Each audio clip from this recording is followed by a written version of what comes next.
The second book of Samuel, chapter 11, David and Besheba. In the spring, at the time when kings go off to war, David sent Joab out with the king's men and the whole Israelite army. They destroyed the Ammonites and besieged Rabbah, but David remained in Jerusalem. One evening, David got up from his bed and walked around on the roof of the palace. From the roof, he saw a woman bathing. The woman was very beautiful, and David sent someone to find out about her. The man said, "She's Bathsheba, the daughter of Eliam and the wife of Uriah the Hittite." Then David sent messengers to get her. She came to him and he slept with her. Now she was purifying herself from her monthly uncleanness. Then she went back home. The woman conceived and sent word to David, saying, "I am pregnant." So David sent this word to Joab, "Send me Uriah the Hittite." And Joab sent him to David. When Uriah came to him, David asked him how Joab was, how the soldiers were, and how the war was going. Then David said to Uriah, "Go down to your house and wash your feet." So Uriah left the palace, and the gift from the king was sent up after him. But Uriah slept at the entrance to the palace with all his master's servants, and did not go down to his house. David was told Uriah did not go home, so he asked Uriah, "Haven't you just come from a military campaign?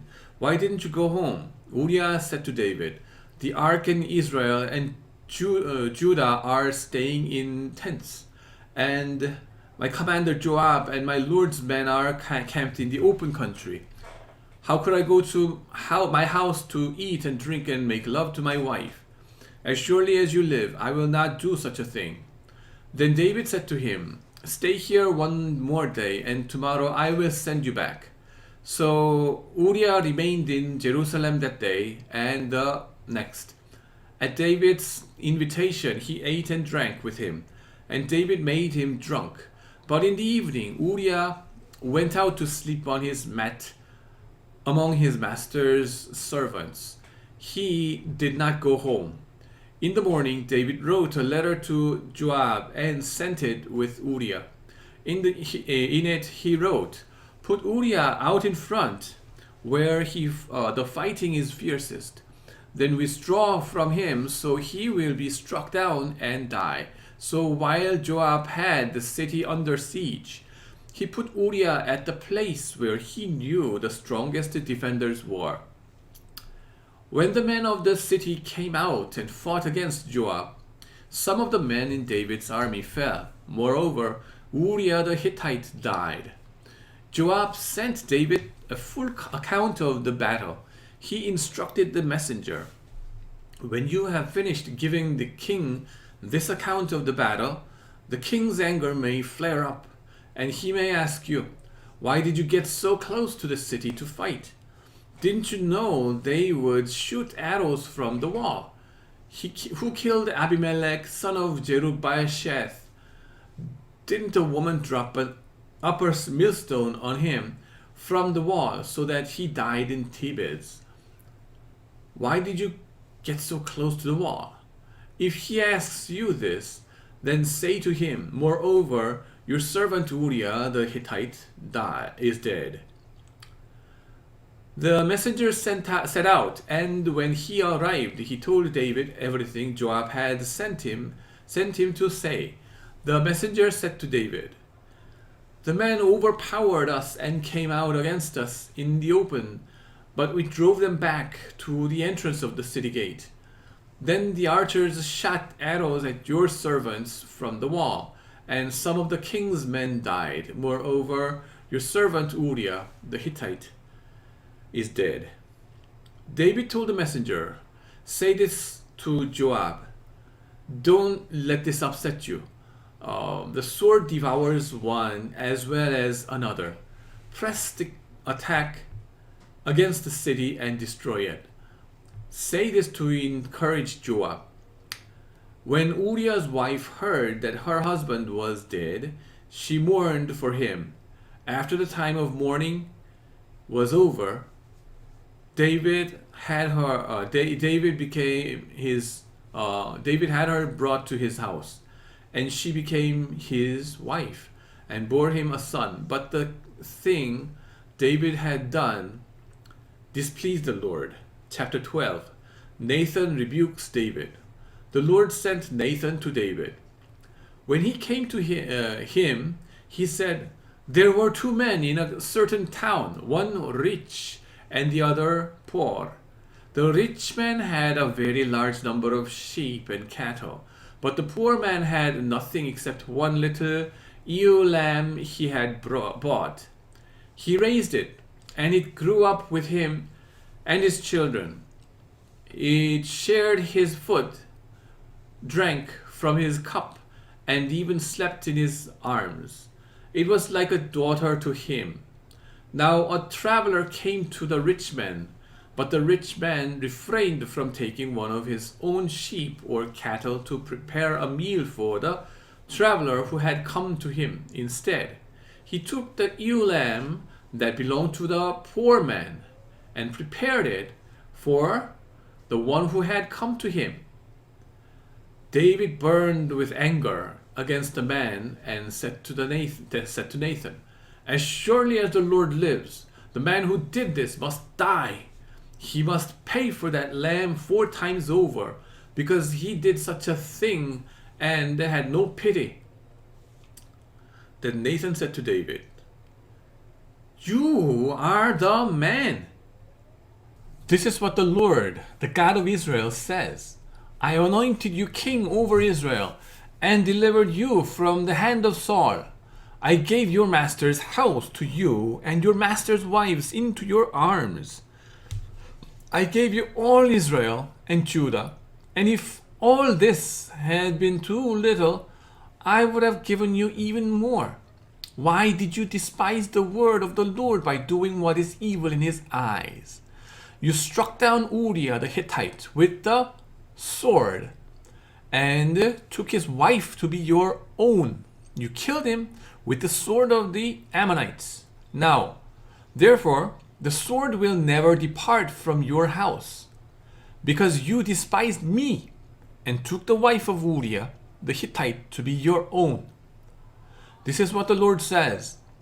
Out of your own household, I am going to bring calamity on you before your very eyes. I will take your wives and give them to one who is close to you, and he will sleep with your wives in broad daylight.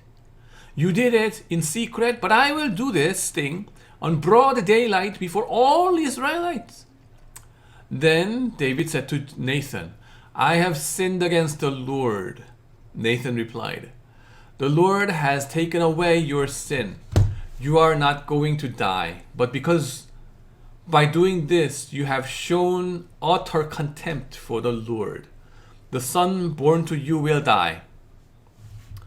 After Nathan had gone home, the Lord struck the child that Uriah's wife had borne to David, and he became ill.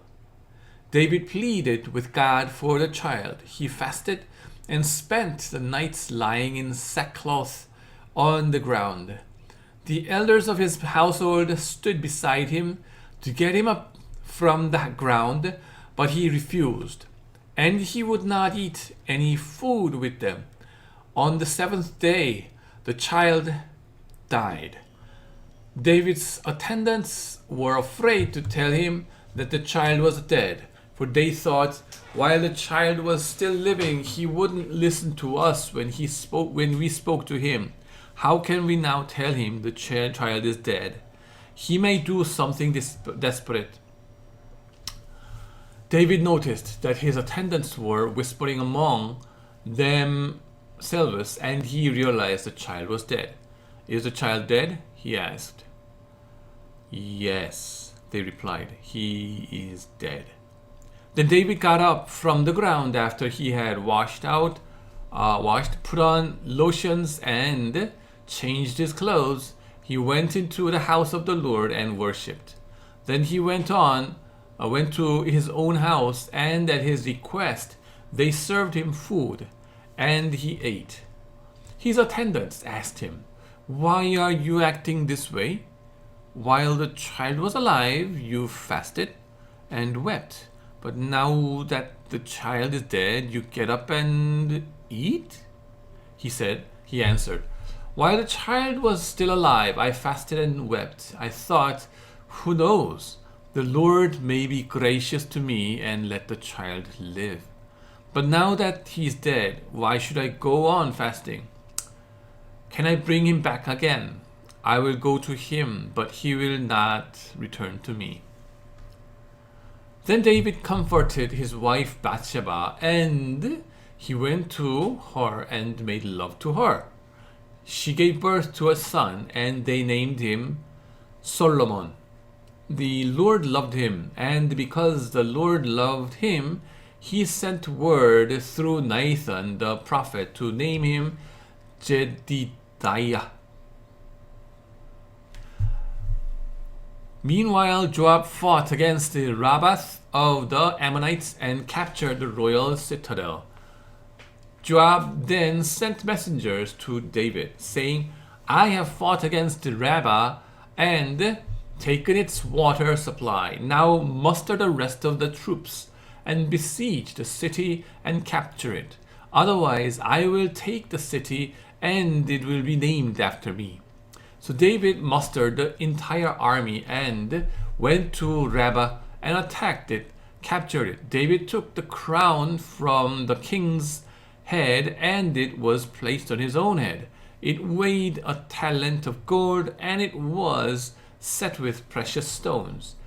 David took a great quantity of plunder from the city and brought out the people who were there, consigning them to labor with saws and with iron picks and axes, and he made them work at brickmaking. David did this to all the Ammonites' towns. Then he and his entire army returned to Jerusalem. Chapter 13. Amnon and Tamar. In the course of the time, Amnon, son of David, fell in love with Tamar, the beautiful sister of Absalom, son of David. Amnon became so obsessed with his sister Tamar that he made himself ill. She was a virgin, and it seemed impossible for him to do anything to her. Now Amnon had an advisor named Jonadab, son of Shimeah, David's brother. Jonadab was a very shrewd man. He asked Amnon, "Why do you, the king's son, look so haggard morning after morning? Won't you tell me?" Amnon said to him, "I'm in love with Tamar, my brother Absalom's sister." "Go to bed and pretend to be ill." Jonadab said, "When your father comes to see you, say to him, 'I would like my sister Tamar to come and give me something to eat. Let her prepare the food in my sight, so I may watch her and then eat it from her hand." So Amnon lay down and pretended to be ill. When the king came to see him, Amnon said to him, "I would like my sister Tamar to come and make some special bread in my sight, so I may eat from her hand." David sent word to Tamar at the palace, "Go to the house of your brother Amnon and prepare some food for him." So Tamar went to the house of her brother Amnon, who was lying down. She took some dough, kneaded it, made the bread in his sight, and baked it. Then she took the pan and served him the bread, but he refused to eat. "Send everyone out of there," Amnon said. So everyone left him. Then Amnon said to Tamar, "Bring the food here into my bed, so I may eat from your hand." And Tamar took the bread she had prepared and brought it to her brother Amnon in his bedroom. But when she took it to him to eat, he grabbed her and said, "Come to bed with me, my sister." No, my brother, she said to him. Don't force me. Such a thing should not be done in Israel. Don't do this wicked thing. What about me? Where could I get rid of my disgrace? And what about you? You would be like one of the wicked fools in Israel. Please speak to the king. He will not keep me from being married to you. But he refused to listen to her, and since he was stronger than she, he raped her. Then Amnon hated her with intense hatred. In fact, he hated her more than he had loved her. Amnon said to her, "Get up and get out." "No," she said to him. "Sending me away would be a greater wrong than what you have already done to me." But he refused to listen to her. He called his personal servant and said, "Get this woman out of my sight," and bolt the door after her. So his servant put her out and bolted the door after her. She was wearing an ornate robe, for this was the kind of garment the virgin daughters of the king wore. Tamar put ashes on her head and tore the ornate robe she was wearing. She put her hands on her head and went away, weeping aloud as she went. Her brother Absalom said to her, "Has the Amnon your brother been with you? Be quiet for now, my sister. He is your brother. Don't take this thing to heart." And Tamar lived in her brother Absalom's house, a desolate woman. When King David heard all this, he was furious, and Absalom never said a word to Amnon, either good or bad. He hated Amnon because he had disgraced his sister Tamar. Absalom kills Amnon.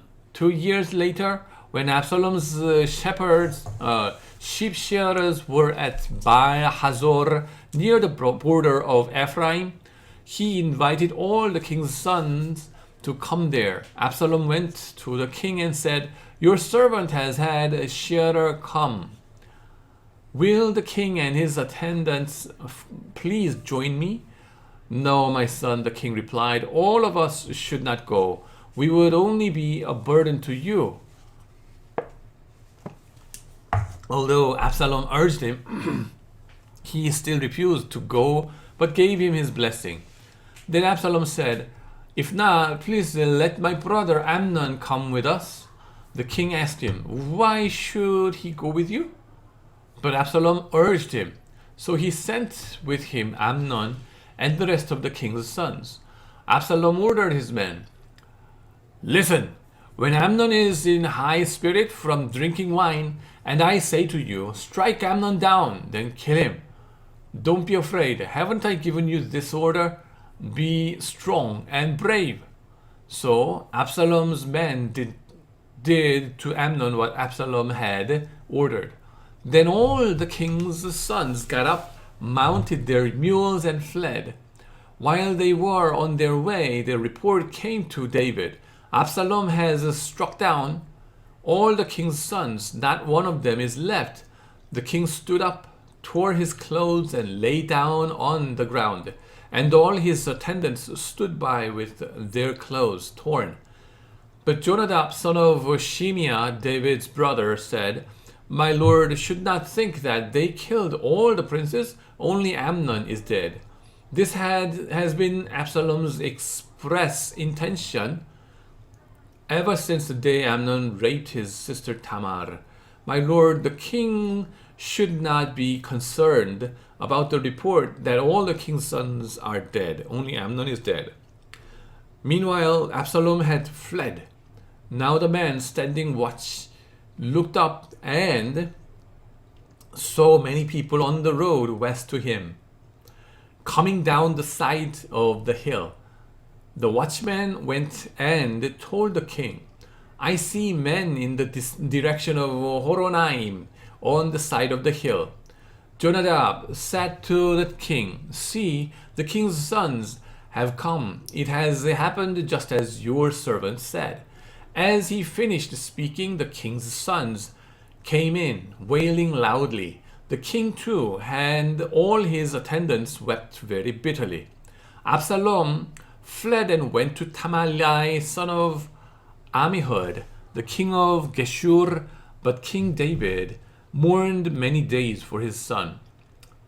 After Absalom fled and went to Geshur, he stayed there 3 years. And King David longed to go Absalom, for he was consoled concerning Amnon's death. Amen.